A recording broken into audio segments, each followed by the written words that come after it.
শিক্ষায় জাতির মেরুদণ্ড এই স্লোগানকে সামনে রেখে সিরাজগঞ্জের বেলকুচি উপজেলা অডিটোরিয়ামে বাংলাদেশ কিন্ডারগার্টেন ফাউন্ডেশনের আয়োজনে কৃতি শিক্ষার্থীদের বৃত্তি, ক্রেস্ট ও সনদ প্রদান করা হয়। ৩ নভেম্বর সোমবার সকালে সনদ প্রদান অনুষ্ঠানের সভাপতিত্ব করেন বেলকুচি উপজেলা বাংলাদেশ কিন্ডারগার্টেন ফাউন্ডেশনের সভাপতি মফিজুল আলম জোয়াদ্দার। অনুষ্ঠানে প্রধান অতিথি হিসেবে উপস্থিত ছিলেন বেলকুচি উপজেলা নির্বাহী অফিসার মোসাম্মদ আফরিন জাহান। বিশেষ অতিথি হিসেবে উপস্থিত ছিলেন বিশিষ্ট ব্যবসায়ী ও সমাজসেবক আলহাজ গোলাম কিবরিয়া বাবু সরকার, বিশিষ্ট ব্যবসায়ী ও সমাজসেবক আলহাজ মাহবুব আলম, কিন্ডারগার্টেন ফাউন্ডেশনের কার্যকরী সদস্য মাহবুবুর রশিদ শামীম। অনুষ্ঠানে বেলকুচি উপজেলার 13টি স্কুলের 212 জন কৃতি শিক্ষার্থীকে বৃত্তি, ক্রেস্ট ও সনদপত্র প্রদান করা হয়। শিক্ষার্থীদের হাতে পুরস্কার তুলে দেন প্রধান অতিথি মোসাম্মদ আফরিন জাহান।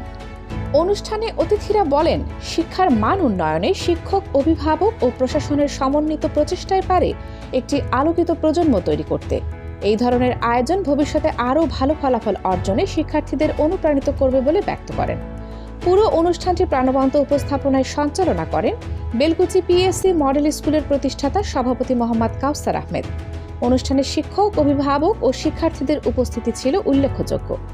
শেষে দেশ ও জাতির অগ্রগতি কামনা করে দোয়া ও মোনাজাতের মাধ্যমে অনুষ্ঠানটির সমাপ্তি হয়।